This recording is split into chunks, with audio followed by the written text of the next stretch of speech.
존경하는 국민 여러분, 정진석 국회 부의장님과 선배 동료 의원 여러분, 김부겸 국무총리님과 국무위원 여러분, 더불어민주당 비례대표 국회의원 김경만입니다. 우리는 지금 코로나19라는 어둡고 긴 터널을 지나고 있습니다.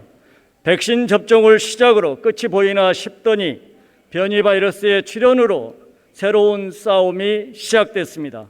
소상공인의 매출은 절반으로 뚝 떨어지고 10명 중 6명은 휴업이나 폐업을 고민하고 있습니다. 수많은 중소기업이 극심한 자금난을 은행 대출로 겨우 버티고 있는 상황입니다. 정말 녹록지 않은 상황에도 벤처 스타트업을 비롯한 중소벤처기업은 지난 1년간 코로나19 위기를 기회로 만들며 6만 7천 명의 일자리를 창출했습니다. 기업가치 1조 원 이상의 유니콘 기업으로 성장한 기업도 15개사에 이릅니다. 한국 경제의 버팀목이 되어지고 있는 중소벤처기업에게 이제는 국가가 버팀목이 되어줘야 합니다. 그러나 위급한 자에게 진통제 처방만 계속할 수는 없습니다. 회복에 대한 믿음을 심어주고 재활에 대한 책임을 다해야 합니다. 저는 오늘 대정부 질문을 통해 민생 경제의 온전한 회복을 위해 우리가 더욱더 관심을 두고 미리 준비해야 할 것이 무엇인지 말씀드리고자 합니다. 총리님 앞으로 나와 주시기 바랍니다.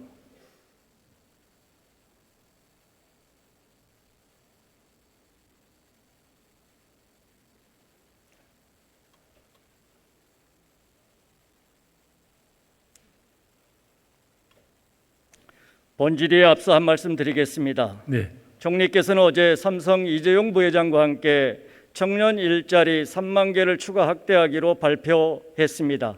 가뜩이나 어려운 시기에 코로나까지 겹쳐 청년들이 희망을 잃고 있는 상황에서 매우 반가운 소식이 아닐 수 없습니다. 이를 이재용 부회장에게 면죄부를 준다거나 경영활동을 용인한다고 해석하는 것은 다소 과한 확대 해석이라고 생각됩니다. 이에 대한 총리님의 소회와 청년희망 언 프로젝트에 대한 의지를 밝히는 한 말씀 부탁드립니다.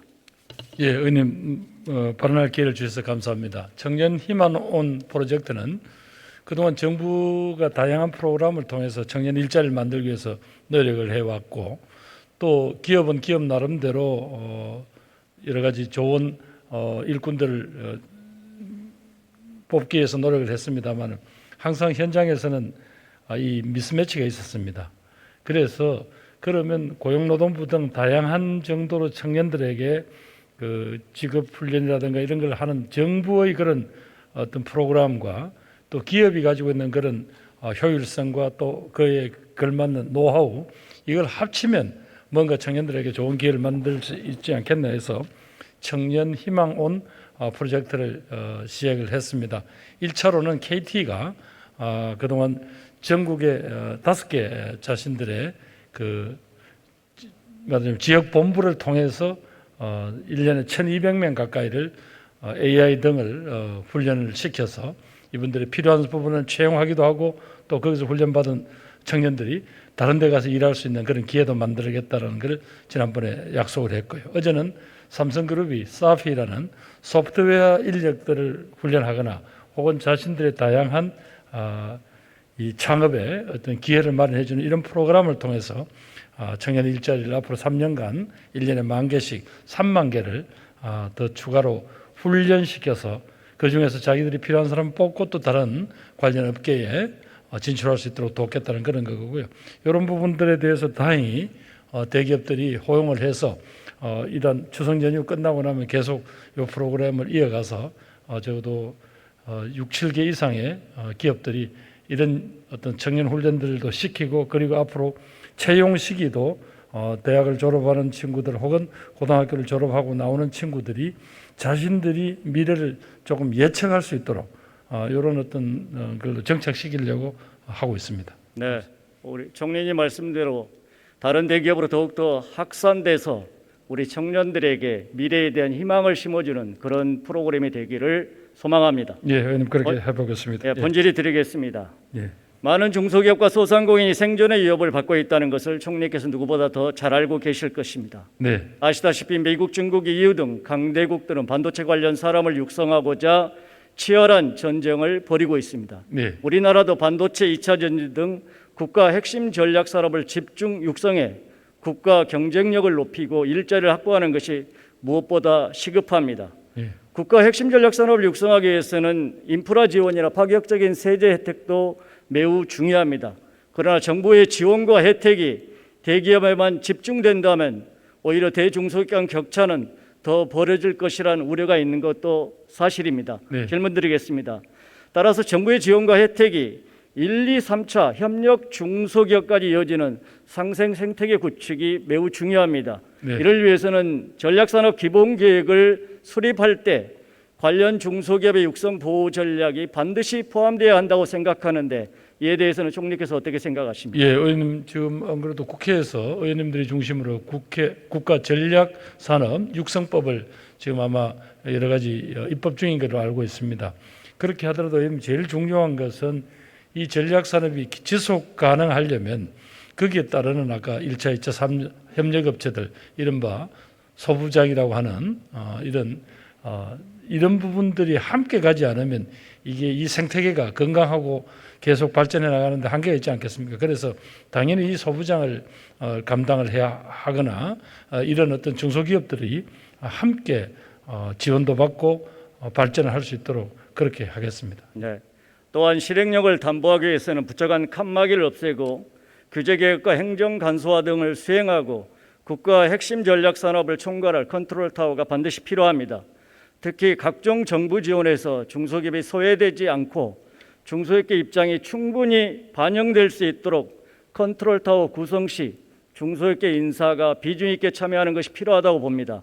이에 대해서는 어떻게 생각하십니까? 예, 뭐 전적으로 옳습니다. 그래서 아마 이게 정부 내에서 어떤 실행 기구를 짤 때 아까 중소기업의 입장을 잘 반영을 할 수 있는 그런 중기벤처부라든가 또 과기부라든가 뭐 기재부 또 산업부 등이 모여서 일을 할 때 이 바로 국가 경쟁력의 미래를 담보할 수 있는 이 생태계를 확실히 구축할 수 있는 그런 중소기업의 지원 방안 그걸 통해서 국가 핵심 전략 산업들이 쭉 계속 발전해 나갈 수 있도록 그렇게 설계를 하고 그렇게 집행해 나가겠습니다. 네. 국가 핵심 전략산업 특별법 제정과 함께 4차 산업혁명 시대에 맞는 혁신 성장의 생태계를 구축해야 합니다. 이를 위해서는 기업의 혁신 성장을 가로막는 가장 큰 장애물인 낡고 불명확한 규제를 개선하는 것이 매우 시급합니다. 지난 4년간 문재인 정부는 규제 혁신을 위해 끊임없이 노력해 왔습니다. 그러나 아직까지 기업 현장의 체감도는 낮은 수준입니다. 기업들은 규제 샌드박스 제도부터 선봐야 한다고 입을 모으고 있습니다. 최초 2년, 연장 2년, 총 4년의 실증 특례 기간 내 법령을 정비하지 못하면 기업이 피땀 흘려 이룩한 성과는 모두 물거품이 되기 때문입니다.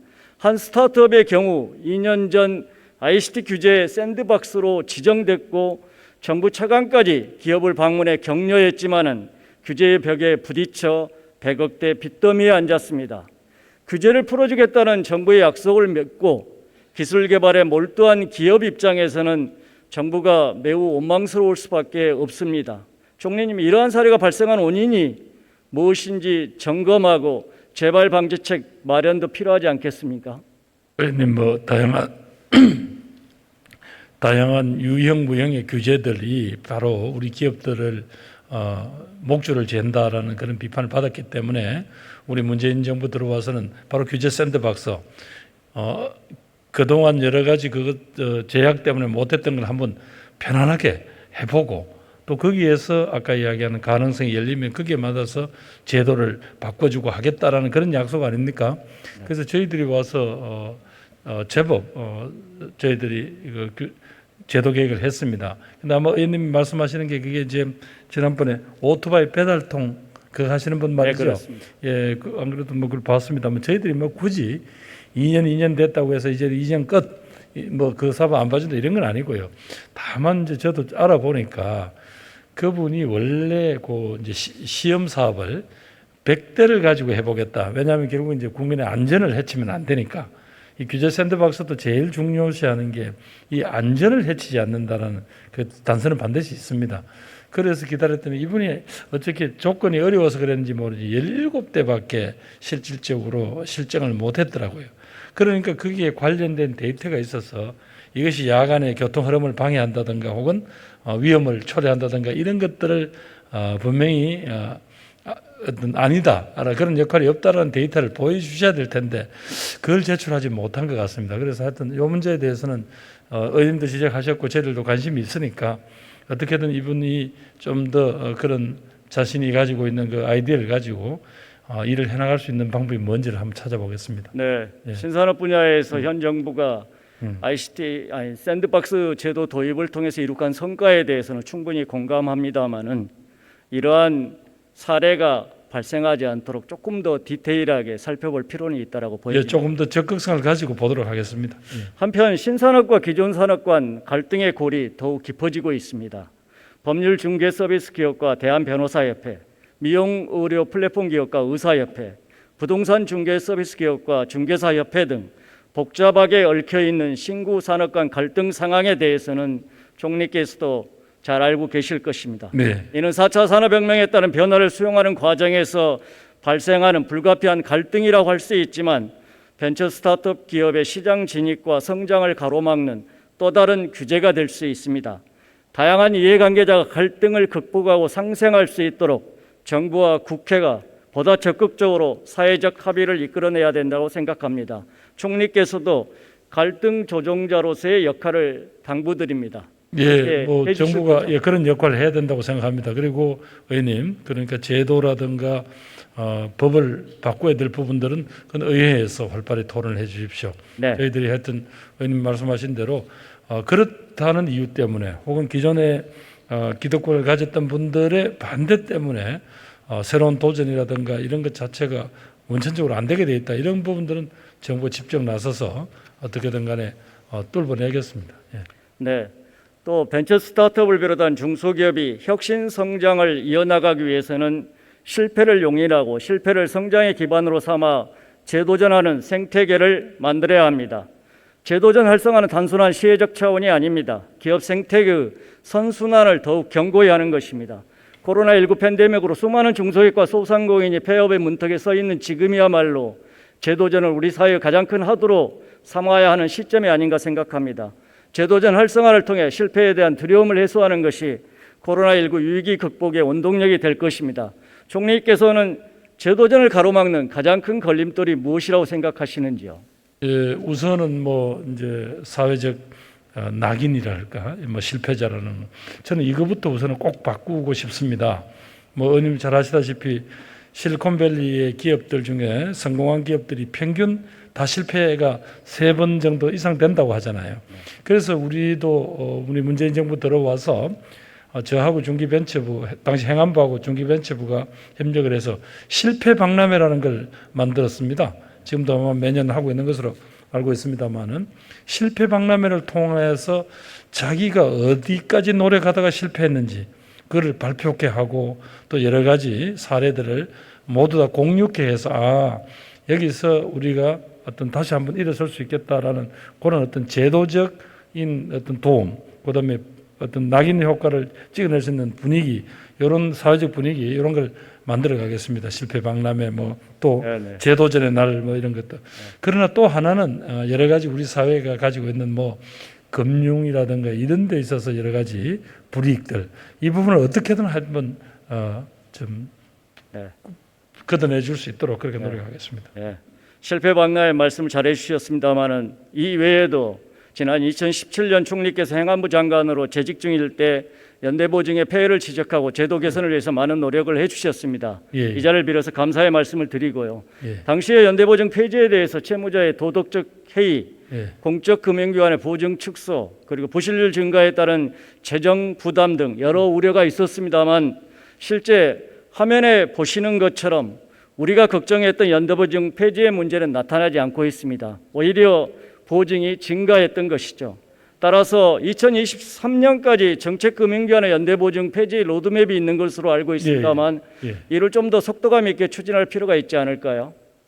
뭐 이건 제가 좀 아무래도 전문성이 떨어지니까 네네. 이건 나중에 한번 더 예. 관계 공무원하고 한번 논의를 해보겠습니다. 예. 또 정책금융기관의 연대보증은 폐지가 되었습니다만 민간 금융기관들은 정책금융기관과 연계된 보증부 대출을 제외하고는 여전히 연대보증을 실시하고 있습니다. 중소기업 자금 조달의 85%가 민간 금융기관을 통해서 이루어지고 있습니다. 이런 면을 고려할 때 민간 금융기관의 연대보증 폐지 무엇보다 중요합니다. 총리님, 현장에서는 민간 금융기관의 연대보증을 폐지하지 않으면은 제도전 지원이 의미가 없다고들까지 하소연하고 있습니다. 민간금융기관의 연대보증 폐지 어려운 문제지만은 좀 적극적으로 검토해야 될 때가 아닐까요? 우리 사회의 변화를 생각한다면 적극 검토해야 한다고 봅니다. 왜냐하면 사실상 이제 금융기관들도 그분에 대한 신용이라든가 이런 것들을 자신들이 하나하나 말하자면 평가할 수 있는 그런 역량을 키워야 되지 않습니까? 그리고 어찌 보면 아마 이 제도가 아직도 존치되는 이유는 그는 뭐 이럴 때 법인 대표라든가 이런 사람들의 일종의 도덕적 해이라든가 이런 걸 막기 위한 걸 텐데 오히려 그게 지금 족쇄가 되어서 앞으로 나아가고 활발한 이런 게 벤처 생태계라든가 이런 데 대해서 오히려 그런 데이 되고 있다는 여러 가지 지적을 알고 있습니다. 그래서 요거는 조금 금융기관들이 그런 리스크를 잃혀지지 않겠다고 하면 이건 곤란하다 하는 그런 취지를 가지고 이건 금융위원장하고 한번 이건 상의를 해보겠습니다. 네, 민간 금융기관 연대보증을 폐지하는 방안으로 책임경영 심사제도를 도입하고 현행 신용평가 시스템을 좀 고도화하도록 정부가 보다 더 적극적으로 지원해 줄 것을 제안합니다. 그런 정책 제안이 들어와 있습니다. 네네. 또 아까 총리님께서 말씀하셨습니다마는 연대보증 문제와 함께 심각한 문제가 바로 신용불량자라는 낙인입니다. 그렇습니다. 한번 낙인시키면 사실상 모든 경제활동이 제한되지 않습니까? 연대보증 면제나 파산, 회생 절차를 통해서 채무가 사라져도 관련인 등록을 통해 한번 발생한 부정적인 실종 정보는 여전히 남아 있습니다. 금융기관은 이런 정보를 공유합니다. 이에 따라서 연대보증인에 대한 부당한 대우는 사라지지 않고 있습니다. 이러한 좋은 글씨에서 해소해야 되지 않겠습니까? 의원님, 뭐 그게 정말 좀 부끄럽지만 아직도 우리한테 남아 있는 어찌 보면 그 사회적 약자에 대한 최소한도의 그 어떤 뭐 연대의식이랄까 이런 부분들이 부족해서 결국 한번 경쟁에서 한번 어떻게 미끄러지면 아예 다시 재진입을 불가능하게 하고 하는 이 풍토는 바꿔야 되지 않겠습니까? 그것 중에서 금융기관이 중요한 자신들의 정책적인 수단과 기회를 가지고 있는데 그런 부분들을 이렇게 서로 악용하는 부분들에 대해서는 어쨌든 이걸 좀 제도 개선을 하도록 우리 금융위원회 또 경제부총리 이런 분들하고 상의를 하겠습니다. 예, 말씀하신 대로 민간 금융기관의 연대보증 폐지, 신용불량 정보 삭제는 분명 쉽지 않은 과제입니다. 수십 년간 이어져온 금융 시스템을 바꿔야 하기 때문입니다. 지금 이 자리에 경제부총리님, 또 금융위원장, 중기부 장관, 관련 부처의 장들이 다 계시지만은 이 문제는 어느 한 부처의 의지만으로 해결 가능한 일이 아닙니다. 긴 시간 이렇게 총리님께 말씀을 드리는 이유도 이 때문이고 또 총리님께서 긴밀하게 협의하신다고 답변을 해주셔서 한편으로 또 기대감을 갖습니다. 총리님 장시간 답변해 주셔서 감사합니다. 이제 들어가시죠. 감사합니다. 다음 산업부 장관님께 질문드리겠습니다.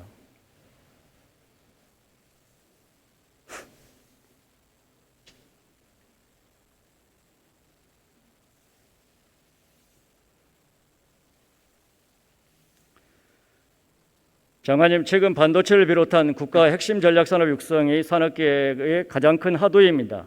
저는 국가 핵심 전략산업 육성 정책의 중심은 중소벤처기업이 되어야 한다고 생각합니다. 왜냐하면 반도체 밸류체인에 수많은 중소벤처기업이 참여하고 있기 때문입니다.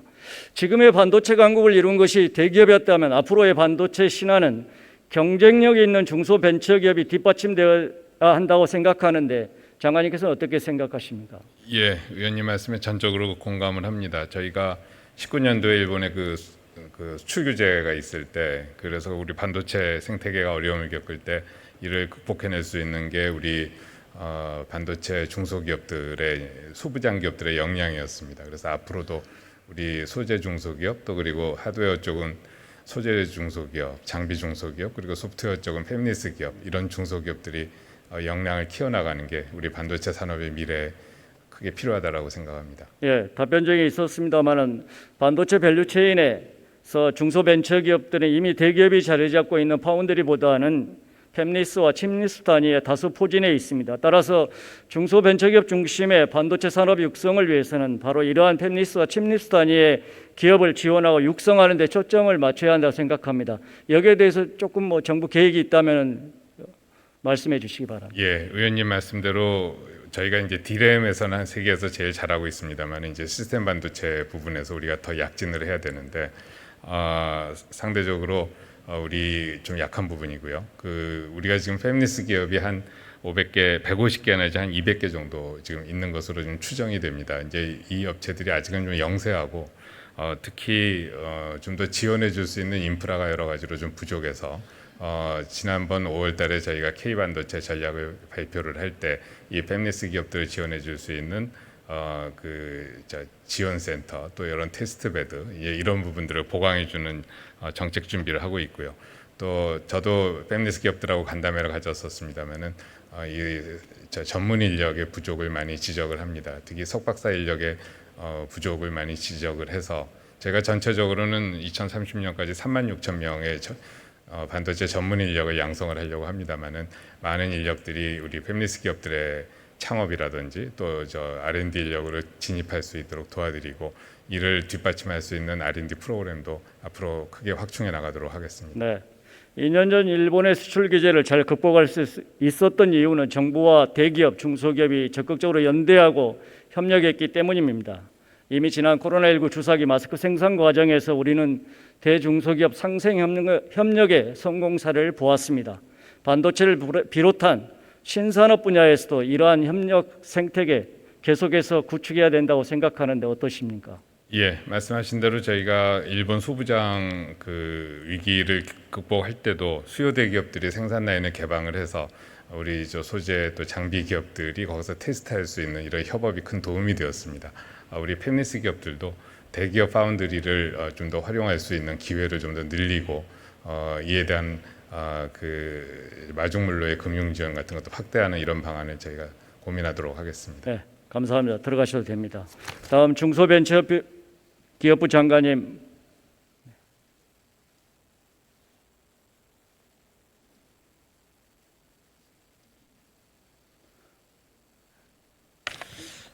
제도전 활성화에 대해 질문드리겠습니다. 네. 총리님께서도 말씀하셨습니다만 벤처 창업의 요람인 미국 실리콘밸리의 성공 비결은 실패에 대한 관대함입니다. 장관께서도 잘 알고 계시겠지만 과거에 중소기업청 시절에 제도전 지원 특별법 제정을 추진했던 적이 있습니다. 민간금융기관의 연대보증이나 신용불량 낙인과 같은 이러한 걸림돌을 제거하고 제도전을 종합적으로 지원하는 이러한 특별법 한번 마련해서 시급히 추진할 필요도 있다고 생각하는데 장관님 어떻게 생각하십니까? 네, 의원님 말씀대로 이 제도전에 대해서 종합적으로 지원이 필요하다는 것에 대해서는 저도 그 필요성에 대해서 공감을 합니다. 정부는 아시다시피 2016년에 창업지원법을 통해서 그와 연관된 이제 법적인 제도를 마련한 적이 있습니다. 최근에 신사업 진출과 또 제도전을 위한 여러 가지 촉진 방안을 수립해서 시행 중인데요. 경영위기 업종들이 제도전할 수 있도록 예를 들면 이제 부실 발생 이전 단계, 그리고 또 회생 단계, 또 재창업 단계 이렇게 단계별로 맞춤형으로 지금 진행을 하고 있습니다. 특별법 제정과 관련해서는 민간의 의견도 좀 더 수렴해 보고요. 또 그동안에 제도전 관련한 여러 가지 정책들의 현황도 좀 분석해서 종합적으로 판단하도록 하겠습니다. 네, 저희 국회도 같이 힘을 더하겠습니다. 아울러서 재창업 지원의 기준인 성실 경영 평가제도 있지 않습니까? 네, 이 그렇습니다. 부분 좀 실효성 있게 개선할 필요가 있다고 생각하는데 그래서 정말로 좀 말씀하신 여러 가지 제도전 지원 종합 프로그램이 실질적으로 작동될 수 있도록 같이 시너지 효과를 발휘하게 할 필요가 있다고 생각하는데 어떻게 생각하시나요? 그렇습니다. 이 성실 경영 평가제도가 굉장히 중요한 요소입니다. 기존에는 이제 5개 기관이 별도로 심사를 하다 보니까 좀 일관성의 문제라든가 이런 것들이 좀 문제 제기가 있을 수 있습니다. 그래서 향후에 민간을 포함한 그 하나의 심사위원회에서 좀 일관성 있게 심사를 할 수 있도록 좀 전면 바꿀 그런 계획으로 있습니다. 네, 각별한 신경 부탁드립니다. 들어가셔도 되겠습니다. 네, 감사합니다.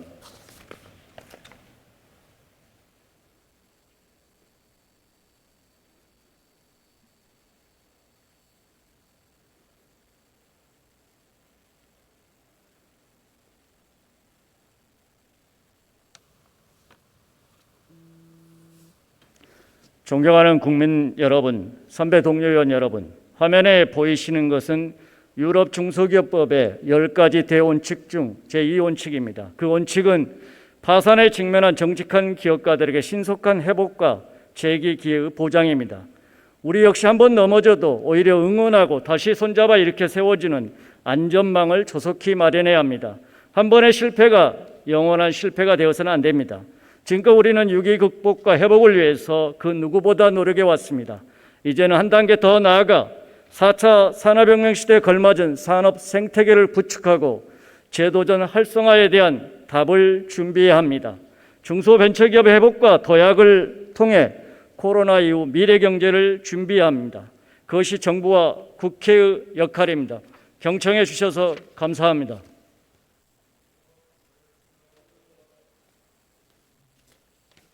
네, 김경만 의원 수고하셨습니다. 다음은 정의당 비례대표 류호정 의원 나오셔서 질문해 주시기 바랍니다.